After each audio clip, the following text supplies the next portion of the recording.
Find a drink, find a seat.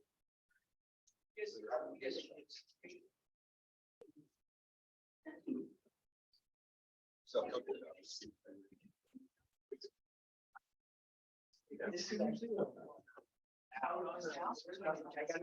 yeah, you all good back there? Well, all right, so welcome everybody to a special edition of Biz Labs put on by Distillery Labs, where we are distilling ideas and launching companies.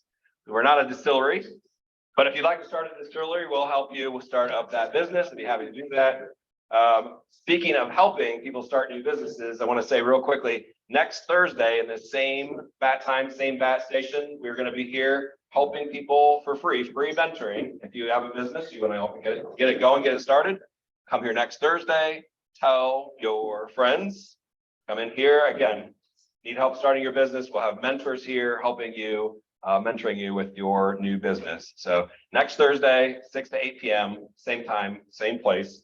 And then we also have a special announcement today. Danielle, if you'd like to come up and tell us a little bit about Innovate Distillery Labs. Sure thing. Can everyone hear me? I can be a quiet speaker, so apologies.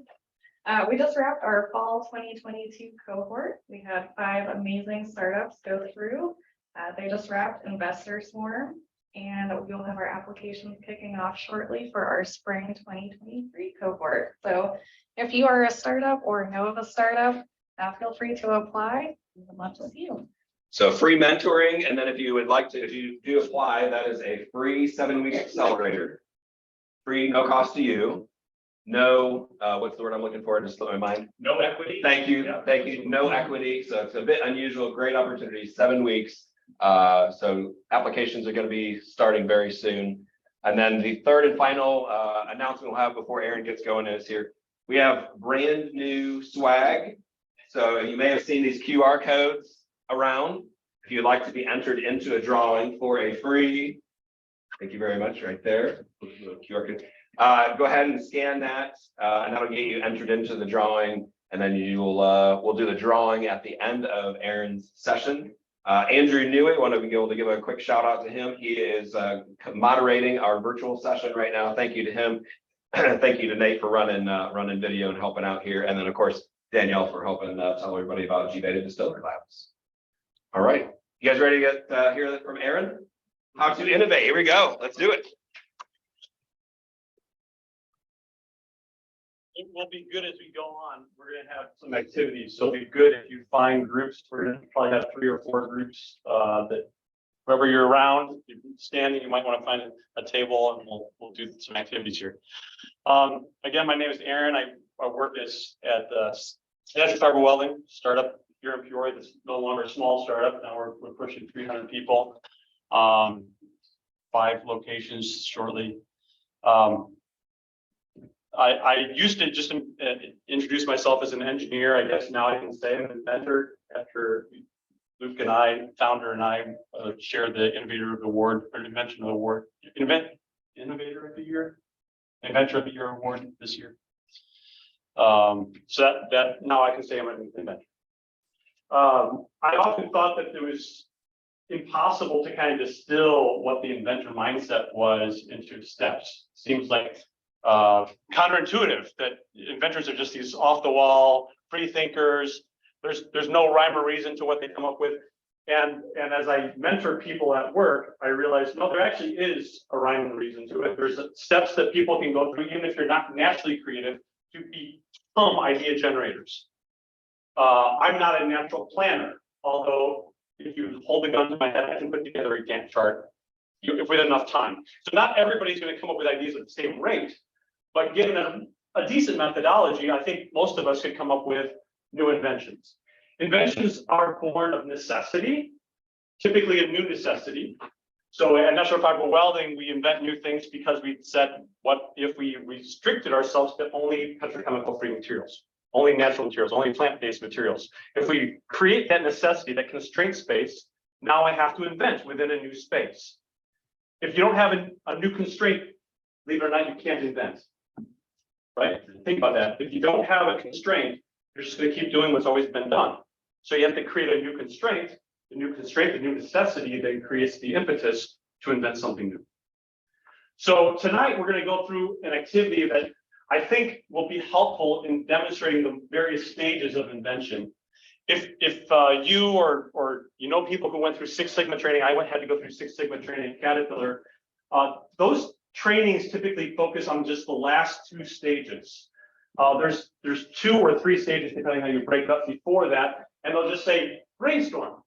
Well, how do you brainstorm? How do you actually generate the ideas that are going to be useful later on in your inventive process?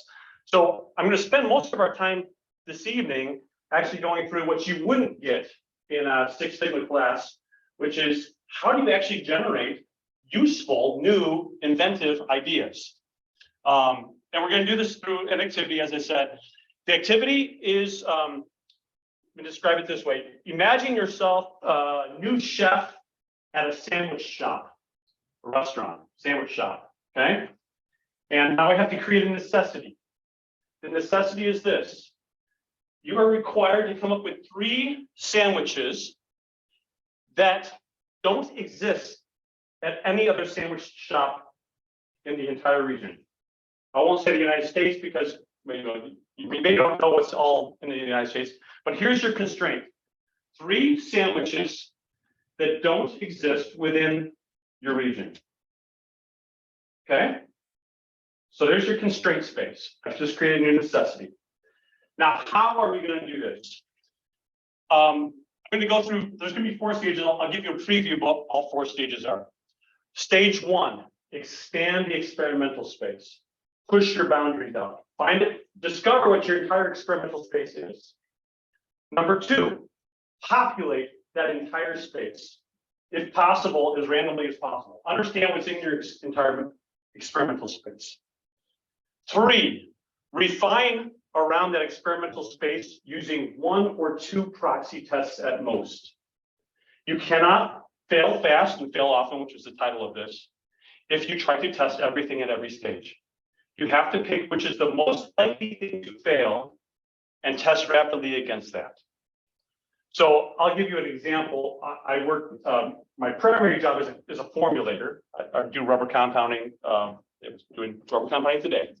The formulators that work on my team are expected to be cranking out between 250 and 300 recipes a year. You cannot crank out 250 or 300 recipes a year if you're testing 10 things against every recipe. You have to say which are the 1 or 2 things that are most likely to fail in this recipe and only test that thing. Now, you may have 20 customer requirements that you know you have to meet, but 15 of those are going to be easy. So one of the things that are the hardest to meet, and don't move forward until you are pretty convinced that you have met those. So you pick a proxy test that you believe is valuable.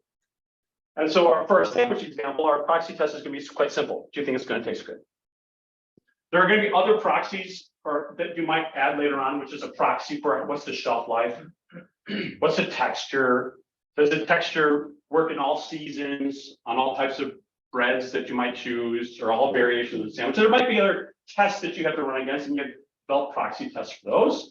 But we're going to focus on one for our mental exercises tonight. I didn't bring all the ingredients. I can make a peanut butter and pickle sandwich here or anything like that. But you get the idea. What might taste good? So that you expand the experimental space, you test, you fill that experimental space with ideas, you test against 1 or 2 proxies at most to narrow down where you think the best solution spaces are.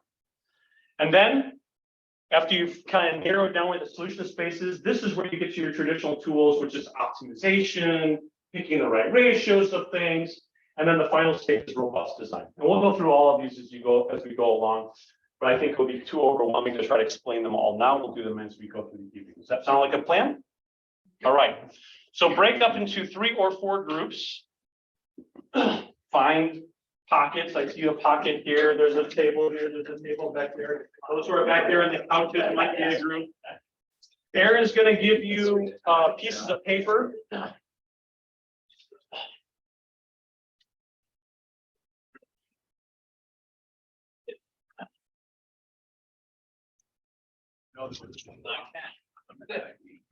Okay, so again, the constraint space is you are all going to be designing.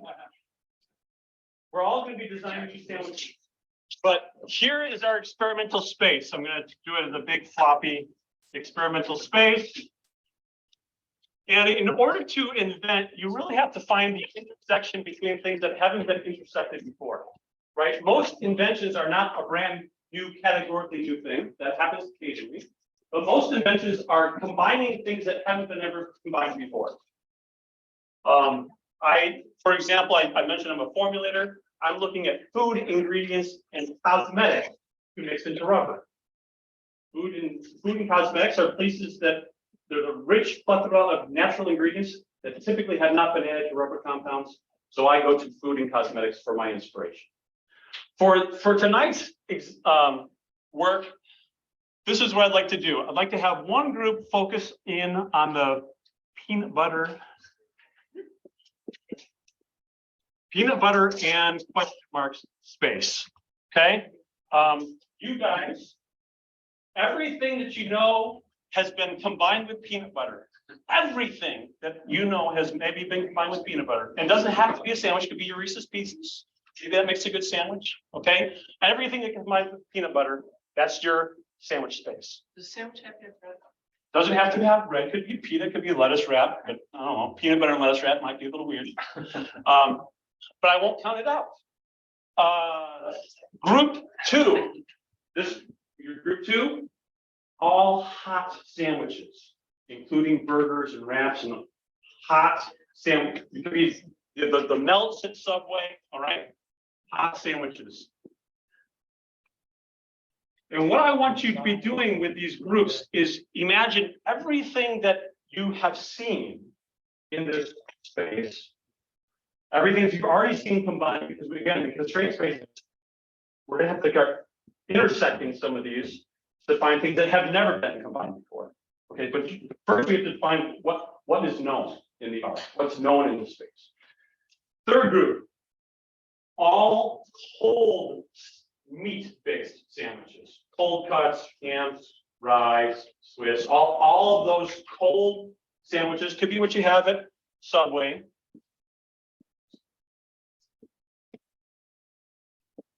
All right. So you can see kind of what we're going to do here is the peanut butter group is going to have an experimental space of all their ingredients. The hot sandwich people are going to have a whole bunch, and there's going to be a little overlap here. And the cold sandwiches people are going to do theirs, and they might have a little bit of overlap. And there's going to be some things that are already known, and we'll kind of spend some time looking at those. But then what we're going to do is we're going to say, what if we took something from here and something from here and something from here? And start doing some mental exercises in what ifs. And then you'll see some inventions pop out. All right, but first, let's get the what's known in the art. And this is good enough because we all eat sandwiches. All right, go.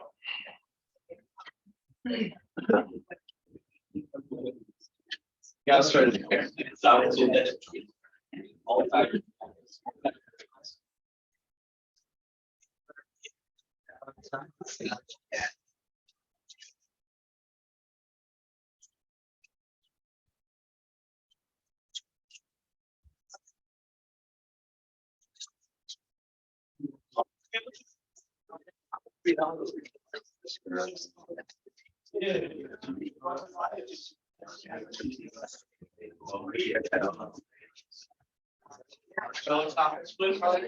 Oh, yeah. You're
I'm looking for one of those.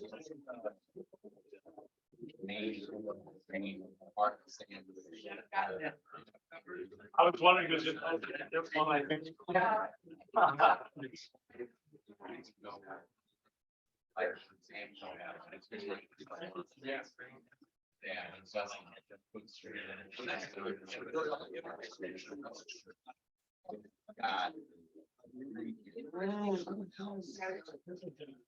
Yeah, that's why we're here.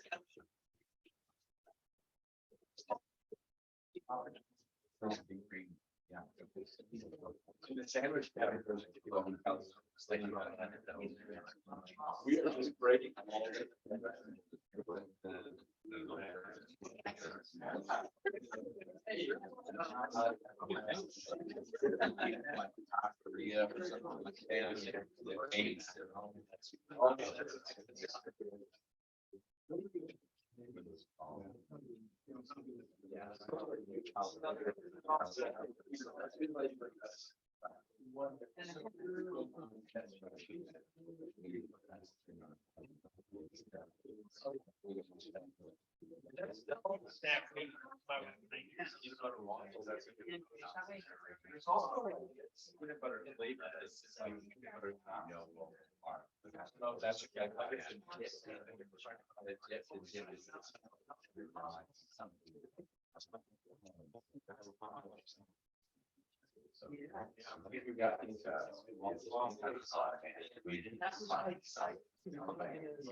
Salad in a sandwich.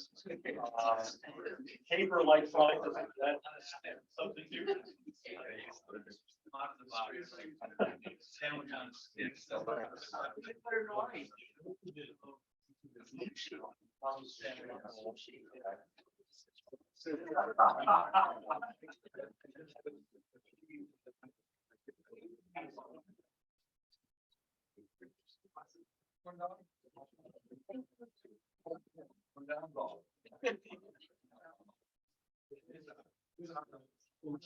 Yeah. This is time, this is too bad.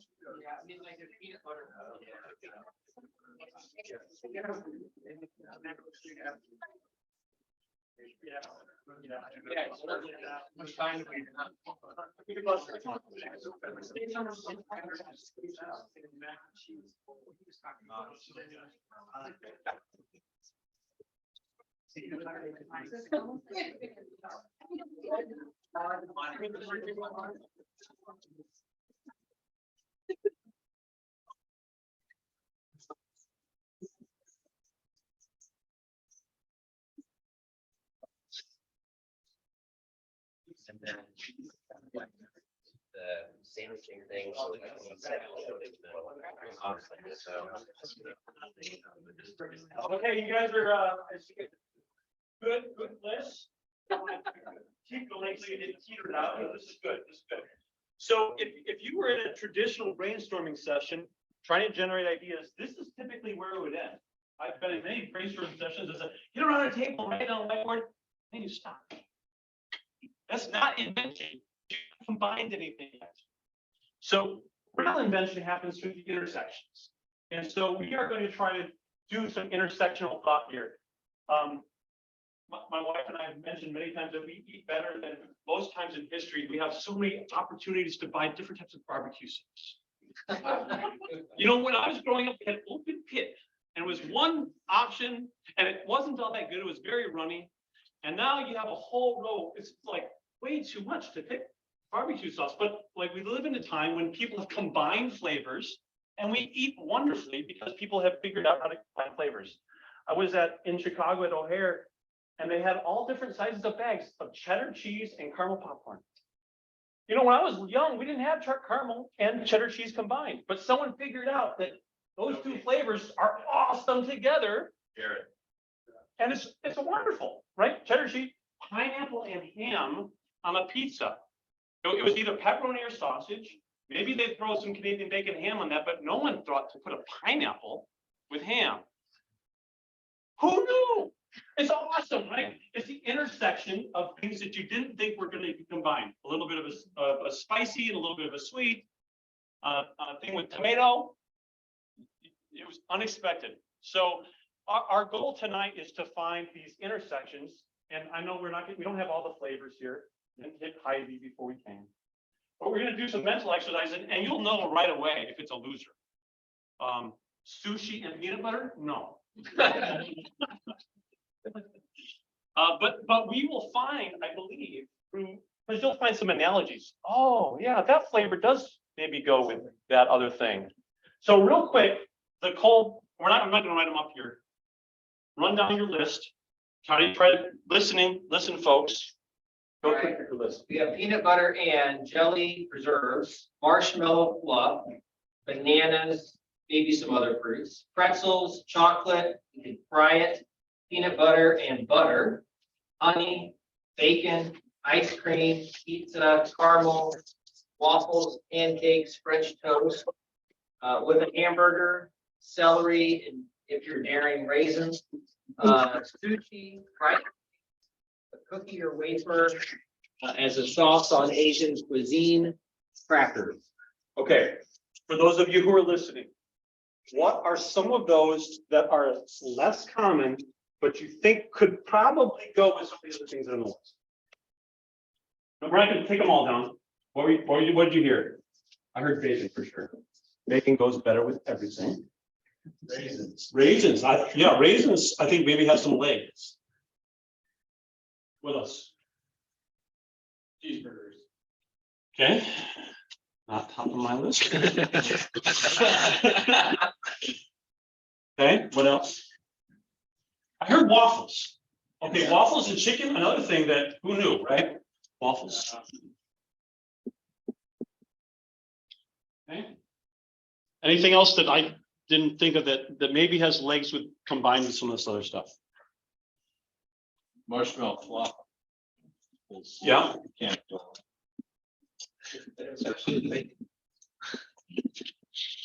I'm gonna there was one other here. We're gonna pull forward bananas as well. I think that's got legs. And chocolate. Chocolate, because right, Nutella has taken off crazy because they combine hazelnuts and chocolate, and it became a huge thing, right? Okay, thank you. Hot sandwich group. Read through, you got this 2 groups, so read through your hot sandwich lists. Everyone else listen, we'll do the same exercise. What are the things that you think maybe have legs we can combine? So we just have a list of all the ones we could think of. So we thought of like panini, grilled cheese, ham sandwich, hamburger, quesadilla, papadilla, pizza bread, and then tacos we had as well. Oh, we have burger too. Hot dog, corn dog, meatball sub, grilled cheese also, and sandwich melts. Okay. Okay, other groups? What there do you think might have legs if we combine them? Do you want us to also list the ingredients we started to put together? Please do. Yep, condiments, ingredients. So we had like ketchup, mustard, mayo, ranch, and then different types of bread like gyro, just normal bread, tortilla, flatbread, Yeah, that's And like then all. cauliflower bread. list those up there, too. Oh, yeah, sure. So we were thinking of like sort of healthier options, just to sort of get specific. We thought of like like a toastable wheat bread, and then also a cauliflower bread as well. Yeah, those are the big ones. Okay, so I think it's pretty, I'm glad you brought that up, because I think we are gonna have, this is actually, we're gonna enter a bread option phase in stage 3.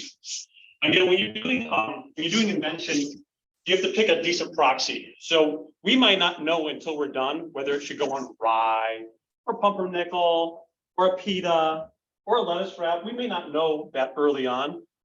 And we can agree early on, maybe we just pick white bread or wheat bread as a proxy. And then as we refine the ideas, then we decide, okay, what would this really go well on? So you got a whole bunch of bread options, and like you got pitas and wrap type things, quesadillas, you've got all your traditional bread types. Could be a lettuce wrap, could be a veggie wrap, or you said cauliflower.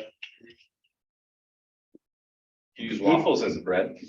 Yeah, gluten-free options there, and the waffle is another thing that could hold, right? The object of the sandwich is something that you can hold. So within that constraint space, which is pretty broad, anything that can hold the insides is good. Is it incorrect to assume we should have gone into like what kind of sandwich we want to create as far as is it healthy? Is it not healthy? Is that too early to go into that? Okay, so we were going for as healthy, that's why we listed what we knew, and then we moved to like, what would we choose as our baseline ingredients, and that's when we moved to the house. We are too early for that. So at this point in time, we want to get everything that is a possible intersection on the board. And we could say, okay, one of the 3 that we as a group we're going to create is good. One's going to be super healthy, one's going to be super desserty, and one's going to be somewhere in between, right? We could choose that to be something. I didn't put that constraint on you. So because I didn't put that constraint on you, don't constrain yourself yet.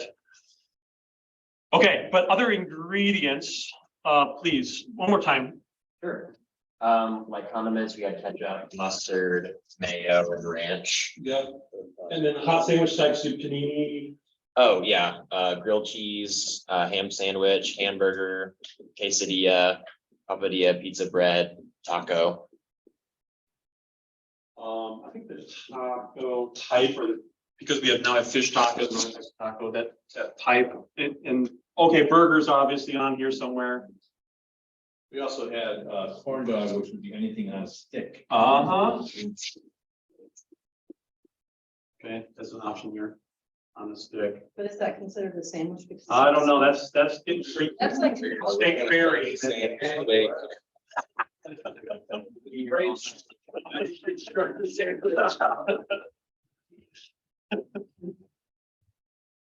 Okay, and then cold sandwich group. Read through your list, other groups to be listening, what might have legs if we combine it with other things.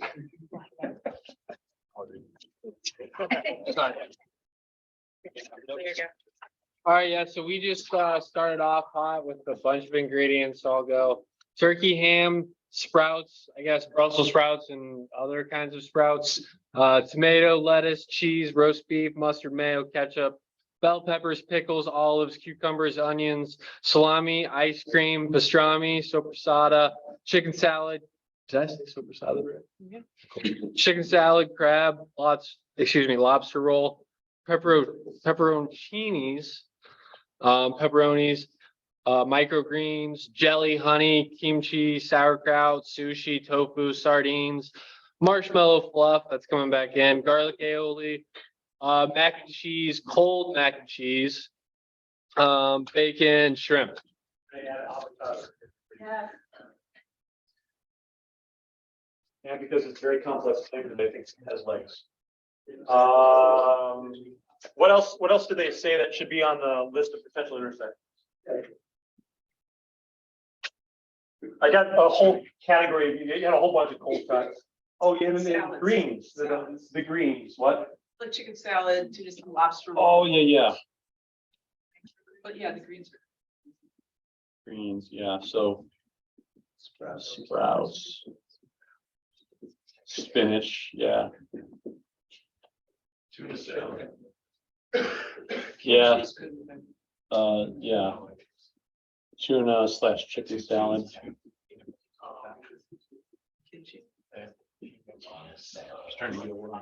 Okay, excellent, excellent. So again, if we were in a traditional brainstorming session, you'd say, okay, there's our ideas, but we're not in a traditional brainstorming session, we're trying to invent. And so I'm gonna add one more constraint unless you come up with something that's not up here. Let's look at the intersection space between what's on the board. And we're gonna hold Brett off to the side for a later phase. Now I want you, you're still in your groups, right? I want you to now look at everything on the board, and I'm gonna limit you. Each group, mostly for the sake of time, each group, 10 combination sets, minimum of 3 ingredients. Based on the board. Yeah, so using what's on the board, each group, 10 combination sets, minimum of 3 ingredients. And because the reason I'm saying 3 ingredients is I want to make sure that no one in town is going to rip off this idea. So you got to have some sort of secret ingredient there, or something that no one else is going to be willing to try. No one else has already tried. So 3 ingredients, give me 10 ideas with this ingredient set. Go. And your metric is what you think. Good. Taste is your proxy. Yes.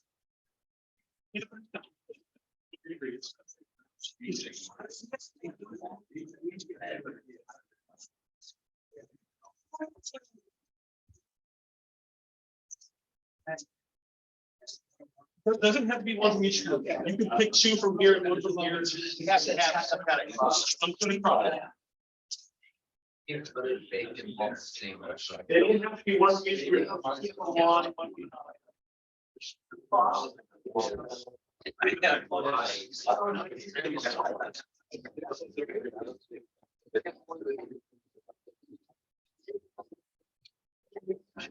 That's not an intersection.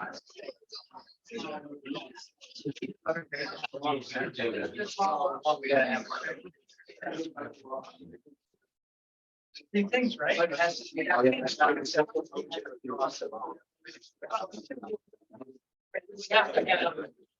Each one from the. Yeah.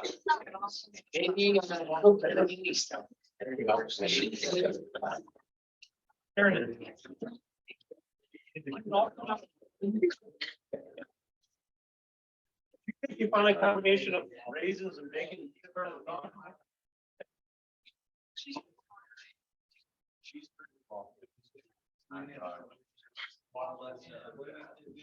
So we need greenery, got another green stuff. I'm just gonna say bananas.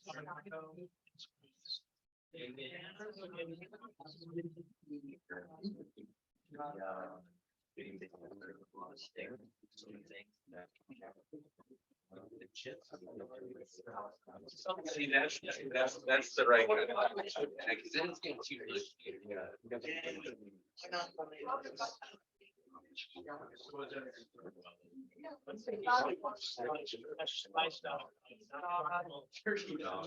Corn dog raisins. Turkey up there. Oh yeah, turkey and pepperoni. Cheeseburger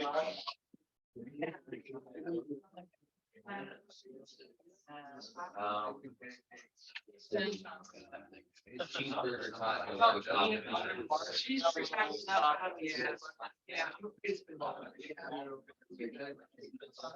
Yeah, sure, but not. What about chocolate avocados?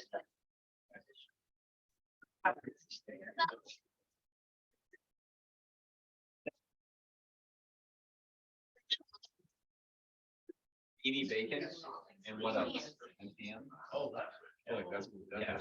What about chicken salad? Raisins.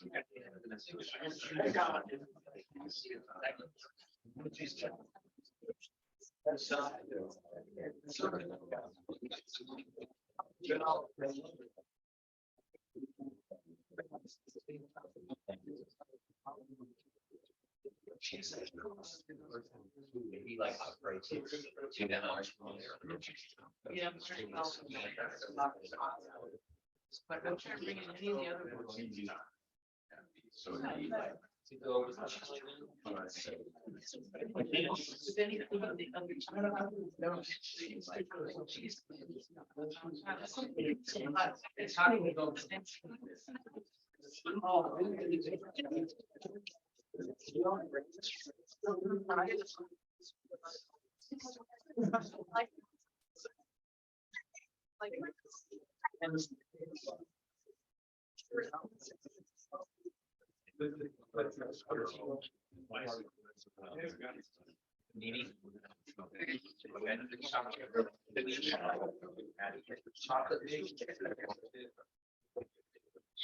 Yeah.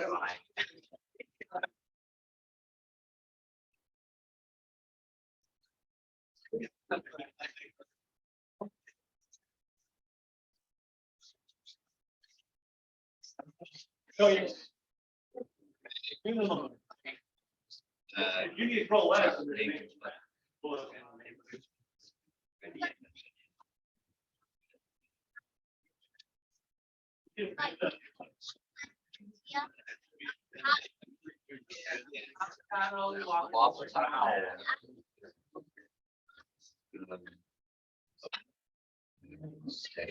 That's got legs. Taco.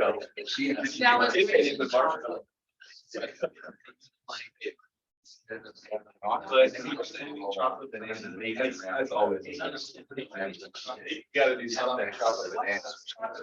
You could put the banana in the taco. That's like. It almost is like the taco shell is designed. Sure.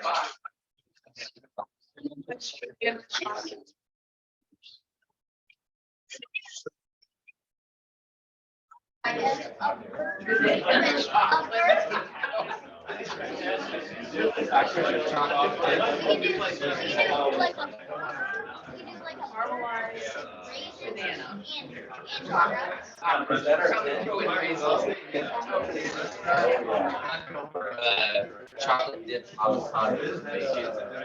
Oh my God. Yes, I would. Okay, we can get rid of some We others. can circle the ones that we. Deal with this, keep going until. If you've got one.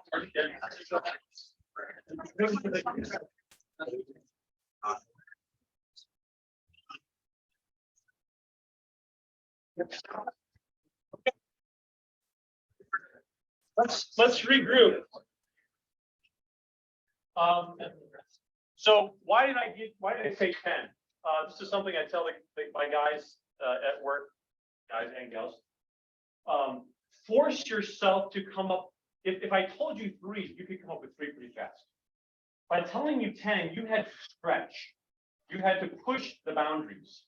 I'd argue that you probably got to where I'm not sure this is going to work. It's exactly where we need to be in the inventive space.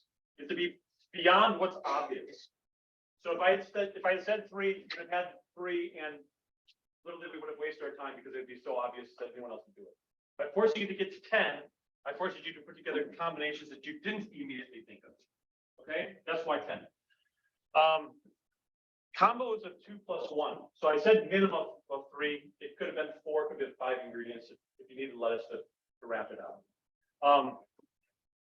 When I'm inventing, often you find 1 or 2 ingredients that work really well together, and then we do a whole bunch of 1 factor at a time experiments, which is you take one thing and you try that one thing, you bounce it against the wall. Let's say peanut butter and raisins. They'll just go together. We know they go together. All right, peanut butter and raisins and bananas, peanut butter and raisins and cheese, peanut butter, raisins, and chocolate. We're just going to bounce a whole bunch of ideas off because I know peanut butter and raisins go together. So let's throw a whole bunch of ideas out there and expand the experimental space in the peanut butter and raisin realm. Okay, we could have done the same thing with any of these. We could say, okay, avocado and cold cuts, those go together. Avocado and cold cuts and marshmallow fluff. And grilled cheese and taco meat, like and waffles. You take things that you know go together and you throw a whole bunch more against it and maybe one of those sticks. So this is how we push the experimental space.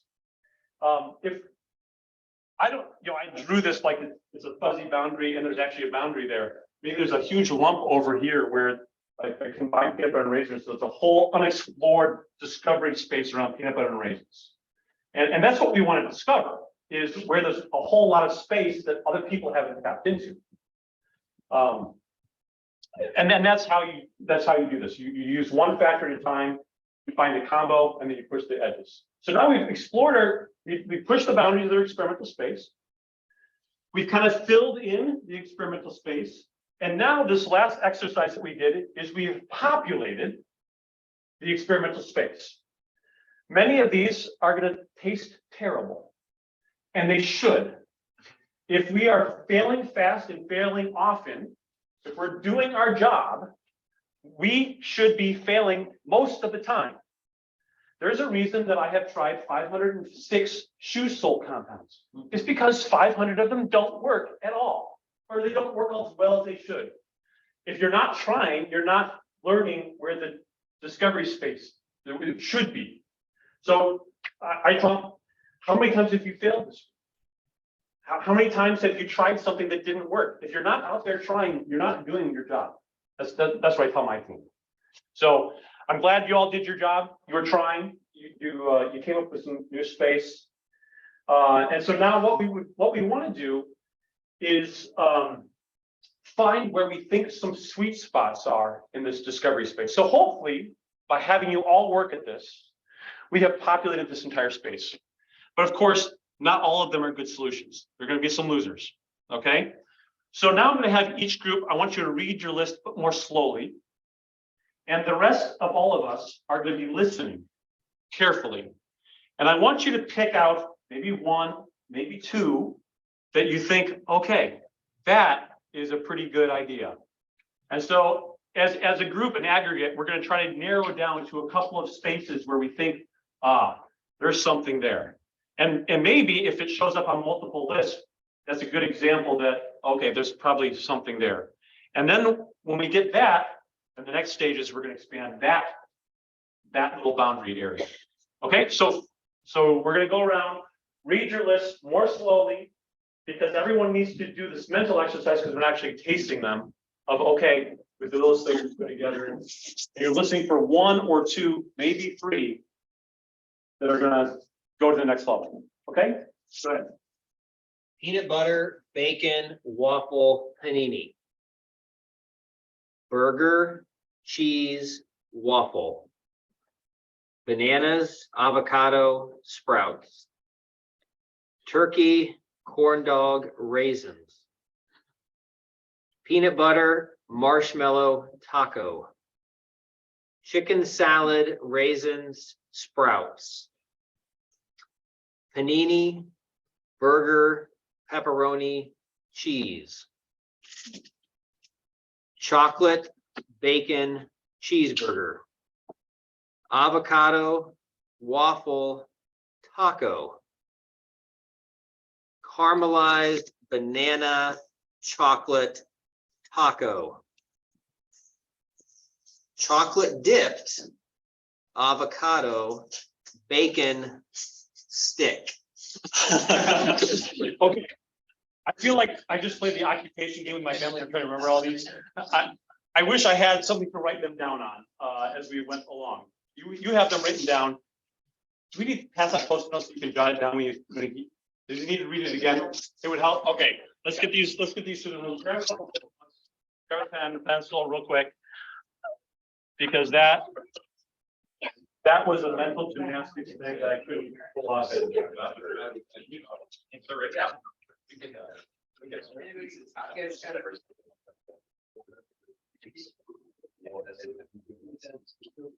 Okay, most people have posted notes now. I have to read it again out loud.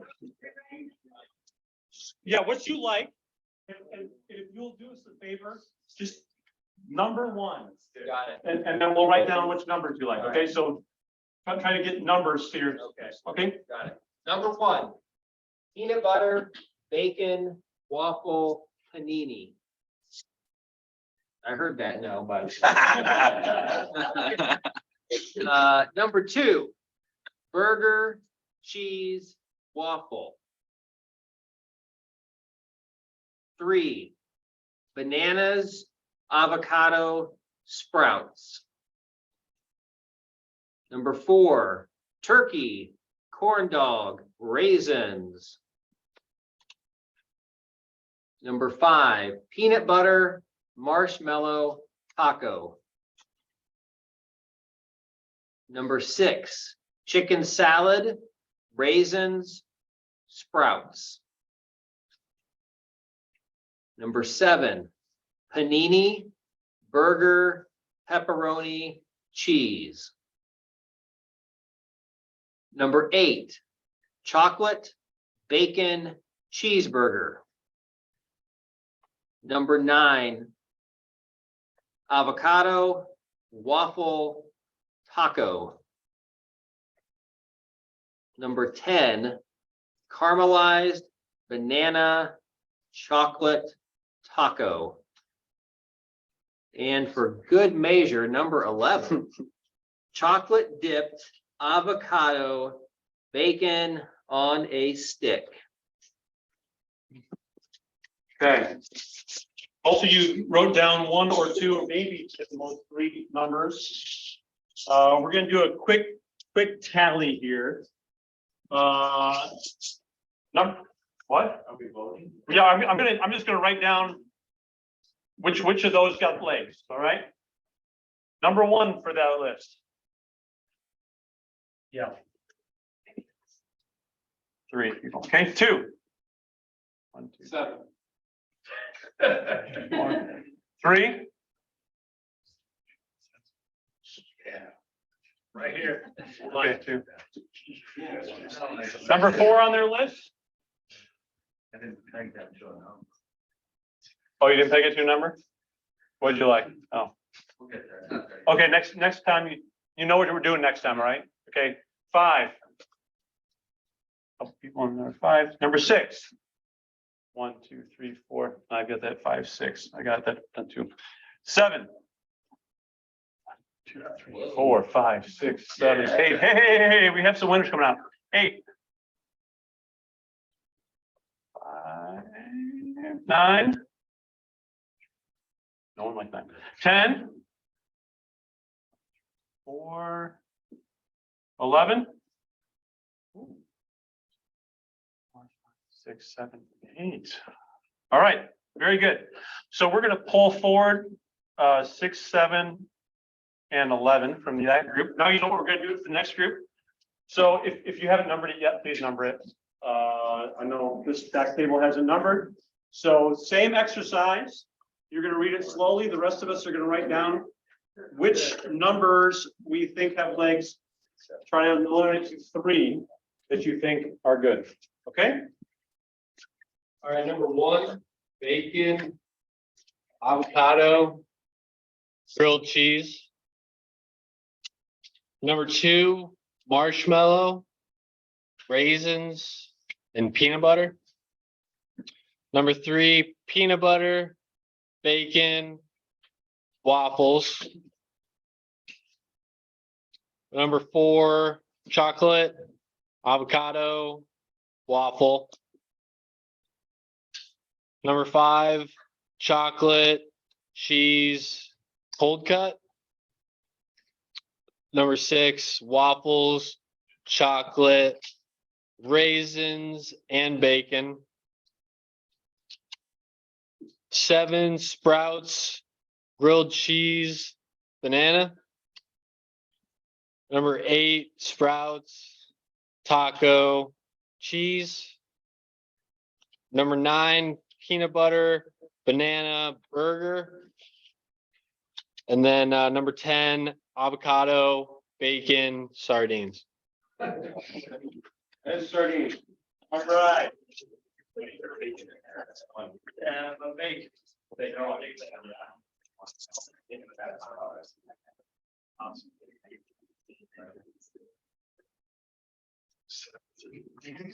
All right. They're number one. Oh, 1, 2, 3, 4, 5, 6, 7, 8, 9, 10, 11, and 12. Okay, they're number two. They're number three.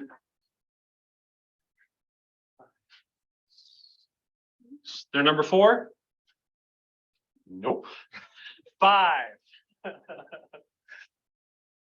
6. 3, 4. I had there's 2. 5. They're number 7. Right. They're number 8. 2, 3. They're number 9. Oh, 1, 2, 3, 4, 5, 6, 7, 8. All right.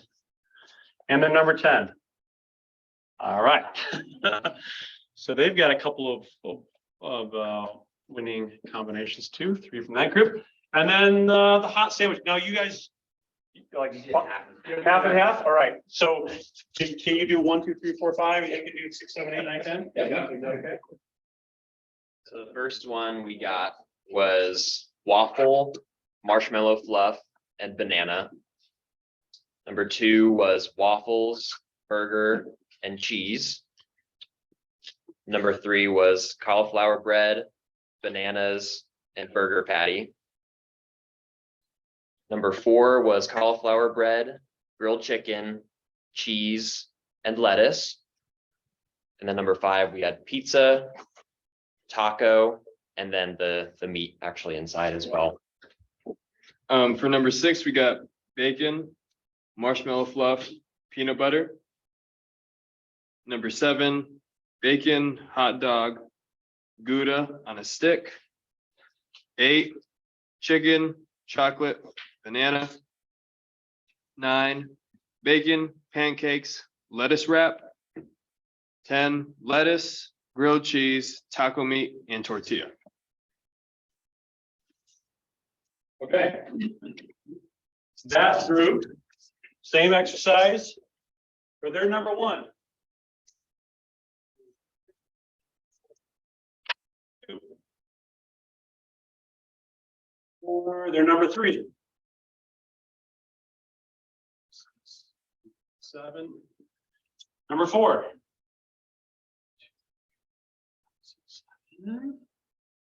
Their number 5. 5. They're number 6. 1, 2, 3, 4. They're number 7. Well, lots of people. 1, 2, 3, 14. That's their winner. 8. No way. 9. Another loser. That's fine. It's actually good, right? Number 10.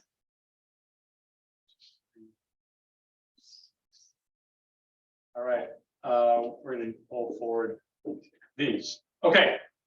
So for those teams, now we're to the next stage. Next stage of development, I'm going to erase all of this.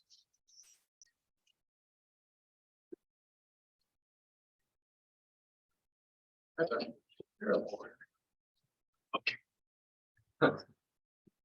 Nice and smeary all of this. Okay. Real quick, you're number 6, 7, and 11. Number 6, chicken salad. Raisins. Sprouts. Sprouts. Yep. You're number 7. This has 4 ingredients. Yep. Panini. Burger. Pepperoni. Cheese. Okay. Okay. And your last one. Chocolate. Avocado. Bacon. Stick.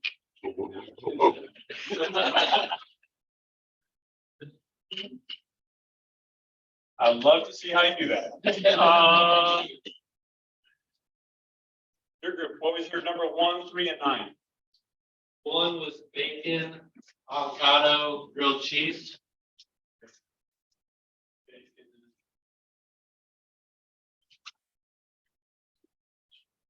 3 in the categories where they were. Okay, Then 3 is peanut butter, bacon and waffles.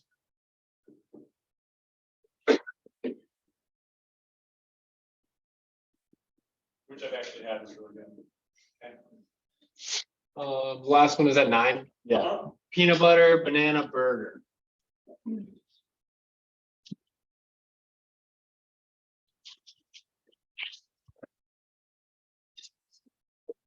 Okay, and then the last group, I carried 4 because we had a 3-way tie on number 7. What was number 7 that everyone voted for? Bacon, hot dog, Gouda on a stick. I guess that's whole. Bacon, is it the hot dog one maybe? I think that's hot. That's Yeah. Gouda, yeah. Oh, okay. That's how Well, we bacon. Yeah. Yeah. Bacon, hot dog. Wrap the bacon while Yeah. it's still soft, and then you stick it in the salamander to crisp it up.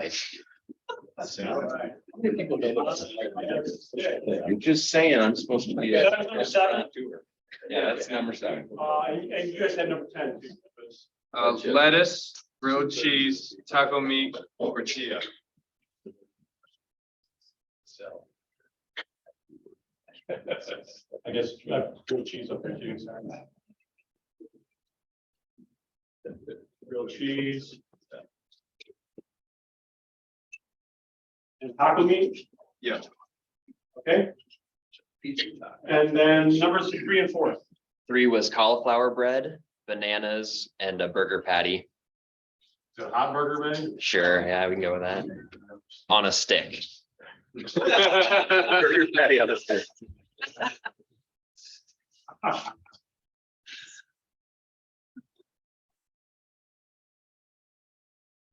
Now that's it. Typically, I'm gonna hold off the cauliflower bread. What's the rest of that thing?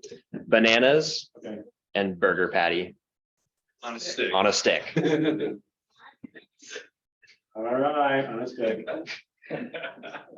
Okay, and the last, Last one was cauliflower bread, grilled chicken, cheese, lettuce on a stick.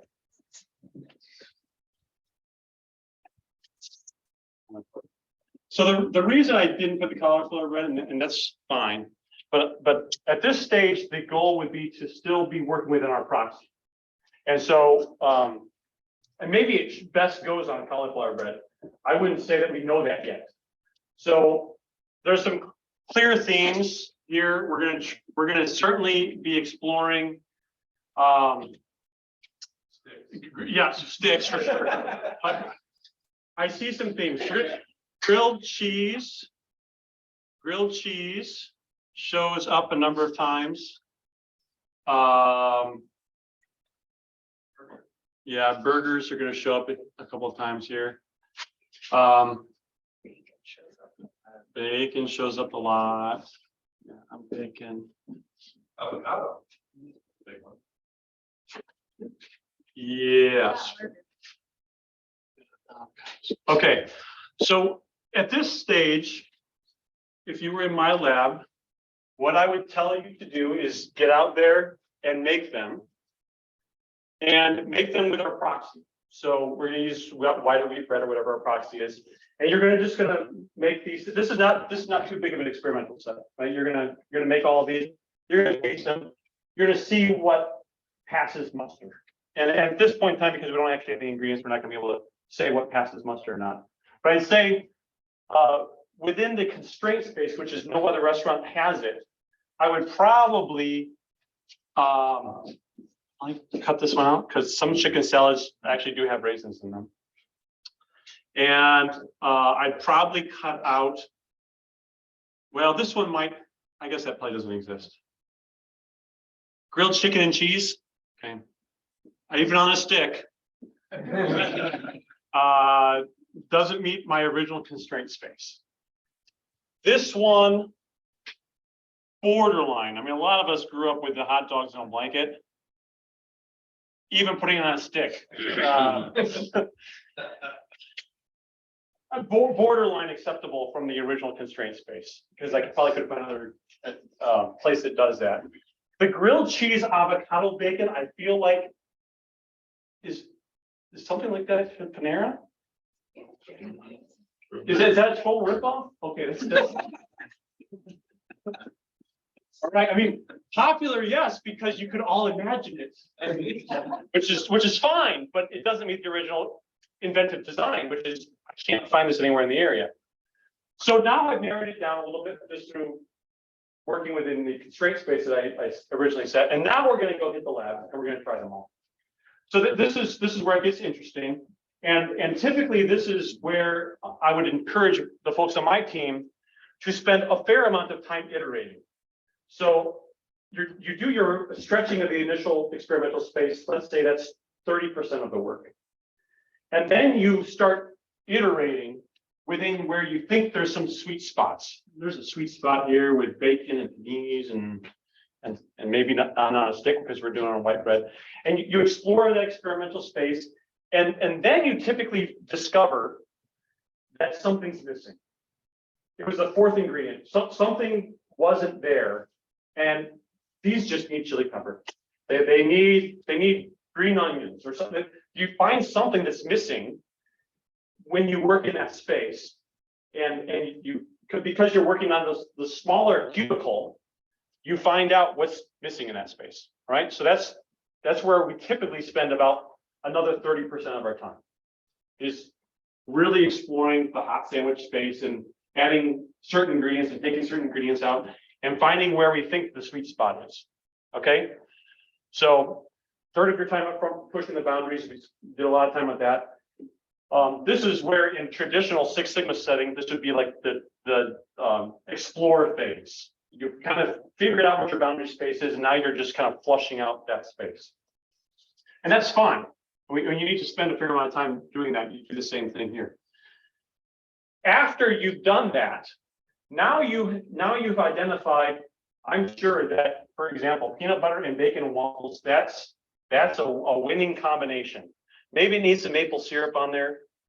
But now, after you just, let's say, for argument's sake, that, and again, this is going to be argument's sake, that this is a winner, because I think it will be, that may not meet the original requirement of not being available, but if you throw raisins and maple syrup on it, maybe. And let's say, for argument's sake, that bananas and burgers win. Let's say that after you've done your time in your lab playing with these ingredients, let's say, for argument's sake, that those two win. Now you don't have a sandwich yet. You have a proxy that you believe to be the good sandwich for the restaurant. But now here's where we narrowed it down to say flavor is really everything that matters. But in a restaurant, flavor is not all that matters, right? Presentation, it has to be robust to seasonal variation. What if my bananas are a little bit too ripe, a little bit too green? Am I always going to be able to source the rightness of banana to make the sandwich work? Can my servers actually get it to the table fast enough? That's the danger with avocados, right? They brown so fast. Can I get it to the table before they oxidize and they start looking nasty? So you now add all your other constraints, and you run your solutions against those constraints. Do I really have a solution there? And then after I'm still working with white bread, now you explore everything around that solution. Should it be on rye? Should it be on pumpernickel? Should it be on cauliflower bread? Should the peanut butter be smooth or chunky? Should the raisins be whole raisins or should it be raisin paste? Should it be green raisins? Maybe as I get deep in that, maybe it should be cranberries instead, right? So this is where as you narrow down, now you spend a lot of time understanding what's the right variation of that solution.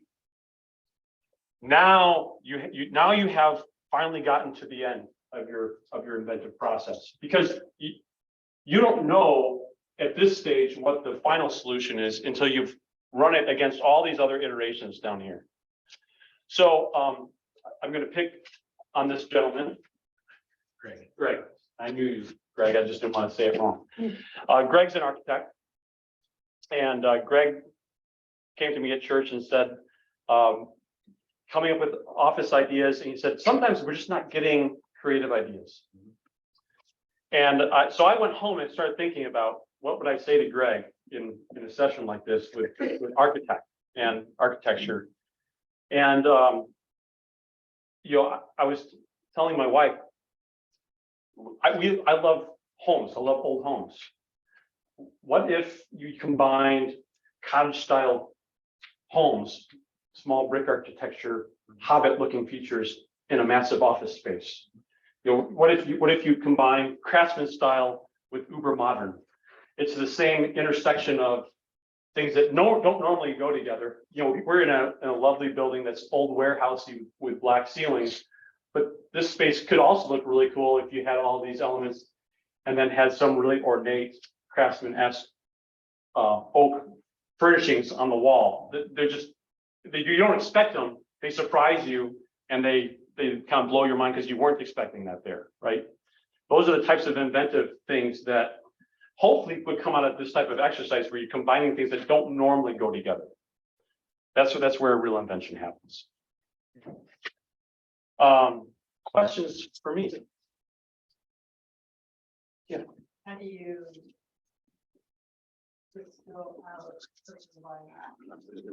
There's always personal bias. You can't distill it out. I'm completely biased by what I invent. Now, what I will say is we didn't do this, but and we didn't have to do this because we all eat sandwiches. But typically you would go to the literature and find out what other people have done before. I never hit the lab blind.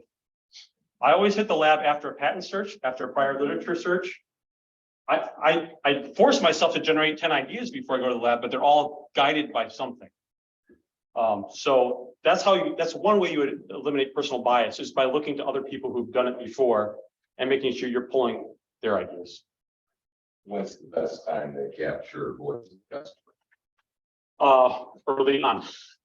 So the voice of the customer, actually, maybe you missed it, was exactly when I gave you the constraint space. I told you it shall not be found in any neighboring restaurant. That was the voice of the customer. And you worked within that constraint. You didn't have to go back and reevaluate against the customer if I gave you the right constraint space up front. So that was the voice of the customer. So if you're a marketing agency like ours, you would replace the ingredients with the types of services you're offering, right? Mm-hmm. Okay, just Yeah, so types of services, combinations of services. You think they want social marketing, but maybe they want social marketing plus something like t-shirts, promotion stuff, hard items, right?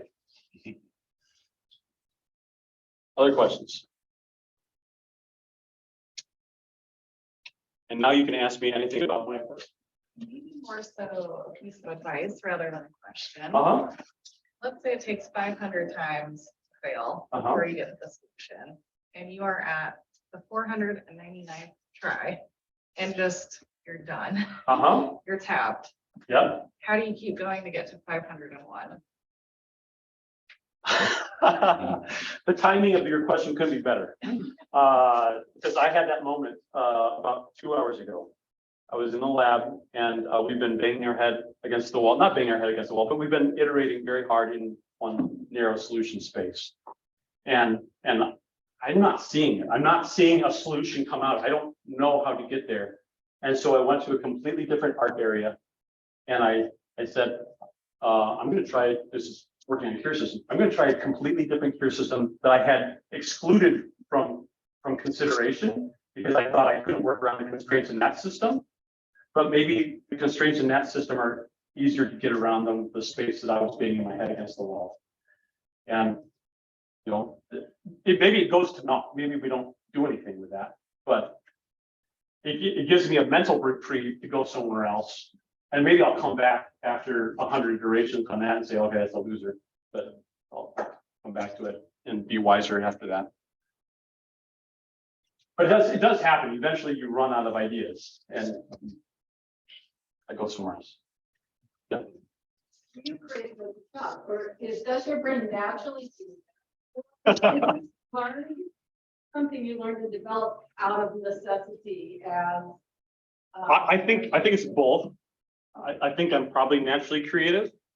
But I was given some very hard projects at work when I was back at Caterpillar.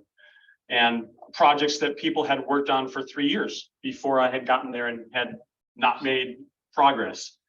And I'm kind of inspired by Thomas Edison and the method that I use, which what I just described as multiple parallel empiricism. Pick a test that you think represents your failure mode and try and try and try and fail hard against that. Kind of eschewing computer modeling, kind of poo-pooing, trying to optimize in your brain before you try it. If you can, some of the effort is actually developing the right proxy test. So developing the right proxy test that you believe is your most realistic failure mode is what enables rapid development. If you can't develop a fast test to fail against, you're never going to develop fast. So you have to come up with a test that you can fail fast against.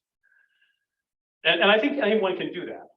We're all smart enough that you can come up with a test that you think represents a failure mode that your thing is going to find. So In the ad world, we have a very similar modus operandum of that, which is the brief.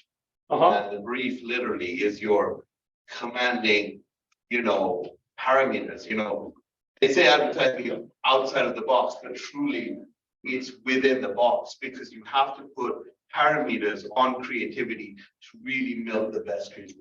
Yeah. Like that's the way, like you only get good ideas by just narrowing and crafting it to a point. yeah, we had a brand, I won't say who it was, who recently put a product brief that this is what they want to say about our product. And I looked at it and said, they over constrained me. And basically they constrained me so much that I'm gonna pop on the other side and surprise them with something that they weren't expecting. And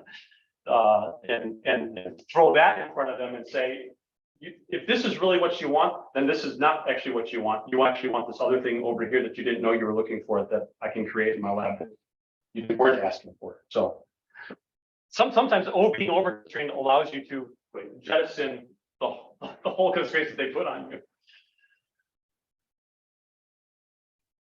Okay, other questions for me? It's been fun. Thank you. Hopefully you learned something. Hopefully you can take that back. And I'll stick around for a few minutes if you want to ask me questions about a specific environment that you find yourself in. Happy to lend my thoughts today. A real quick, huge round of applause. Thank you very much.